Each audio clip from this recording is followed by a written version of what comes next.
January 20, 1872. The most important uprising in Philippine history took place, in which the battle between the Filipinos and the Spaniards took place in the arsenal in the town of Cavite and eventually led to the killing of 3 Filipino frailes and Philippine rivalry against the Spanish. The Cavite Mutiny was an uprising of Filipino military personnel of Fort San Felipe, the Spanish arsenal in Cavite, Philippine Island on January 20, 1872. Around 200 locally recruited colonial troops and laborers rose up in the belief that it would elevate to a national uprising. The mutiny was unsuccessful, and government soldiers executed many of the participants and began to crack down on bargaining Philippine nationalist movement. Many scholars believe that the Cavite Mutiny was the beginning of Filipino nationalism that would eventually lead to the Philippine Revolution.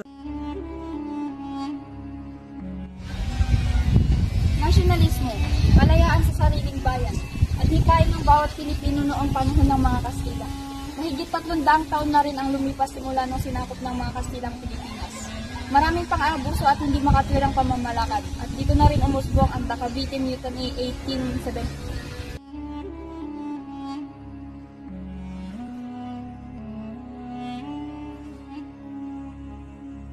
During the time of the Cavite Mutiny in 1872, Filipino farmers were treated unfairly by the Spanish colonizers. They had to pay high taxes and work without pay on projects like building roads and churches.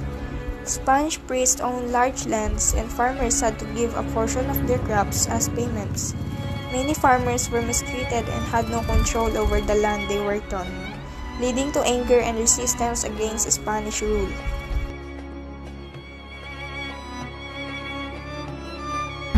Nakakapagod naman magtrabaho. Oo nga yan, sobra-sobra na talaga ang mga Kastila. Tapos din naman tayo binibigyan ng sapat na bis. Ito natin matutulungan yung mga pamilya natin. Hoy mga Indio, anong ginagawa niyo? Walang pahinga-pahinga. Ituloy ang trabaho.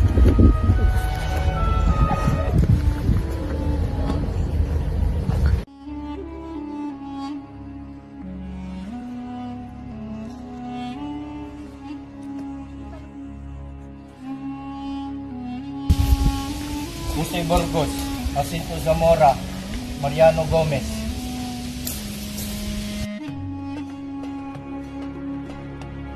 Anong kailangan nyo sa amin? Kayo ay naaresto sa salang pagtataksil sa ilang Espanya. Wala naman kaming ginawang kasalanan. Bakit nyo kami tatakpin? Sundalo, takpin sila.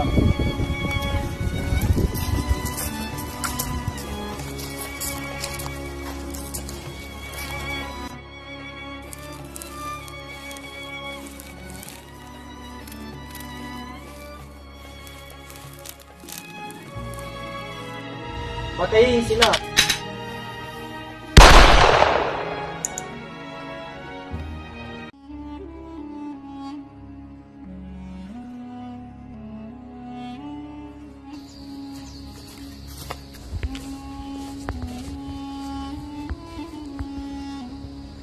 kasama, payag ba kayo sa pang-aabuso ng mga Kastilang yan sa atin? Hindi kami payag! Sergeant La Madrid, ano naman ang laban natin sa kanila? Ang baba ng tingin nila sa atin kung tawagin tayo Indio. Kaya nga, hindi dapat tayo magtatabi. Sobra na sila. Kinakailangan gumamit ng armas. Gawin natin. Sang-ayon kami. Laban kung laban. Supilin ang diktatoryang pamumuno. Para sa ating karapatan. Para sa ating kakayaan.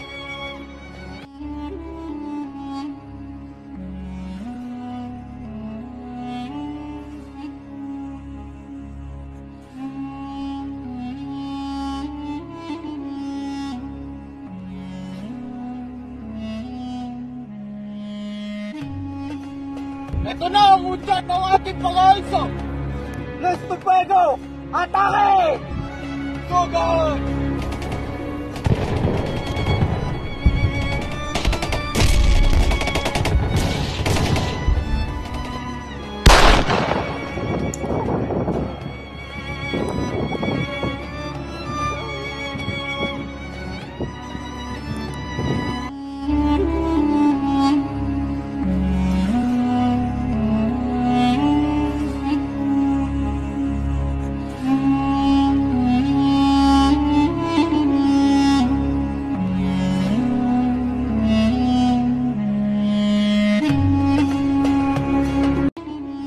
mutiny was sparked by discontent over the removal of long-standing privileges relating to taxes and forced labor.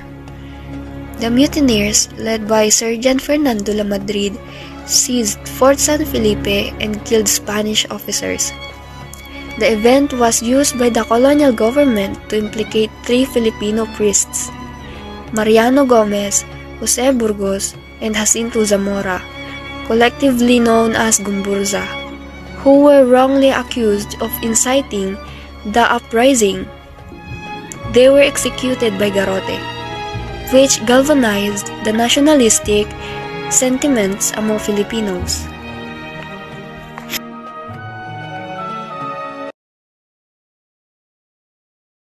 And now, for the thousands in attendance and the millions watching around the world, ladies and gentlemen, let's get ready to rumble!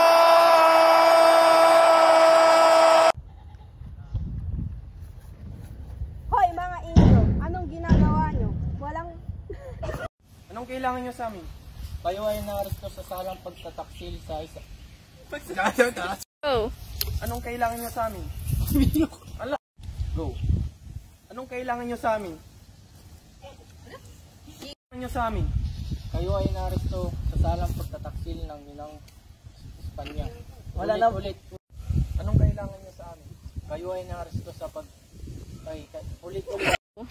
Anong kailangan nyo sa amin? Kayo ay naaresto sa salang pagtataksil sa ilang Espanya. Sundalo, dakpin sila. Man! Magbungo ng sabihin yung sundalo, magsasalita muna.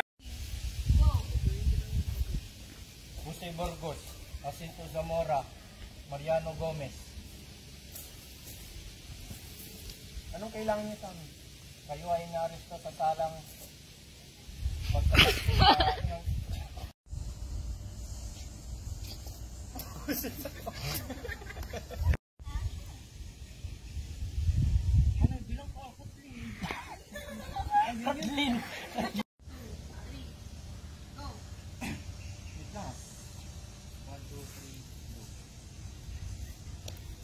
Jose Burgos, Jacinto Zamora.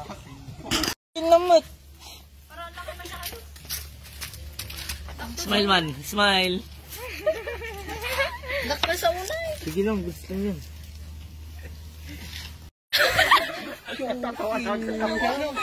Una pa lang, tangina pa lang. Mga kasama, payag ba kayo sa pang-abuso ng mga kastilang yan sa atin? Hindi kami payag. Mga Abulula ka nun! May sanatan kitang barsakang katag. Yay.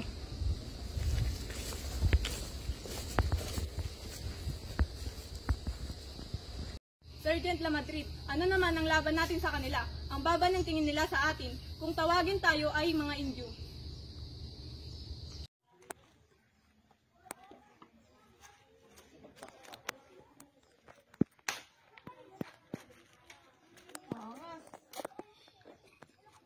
Tanga, kung tumatawad.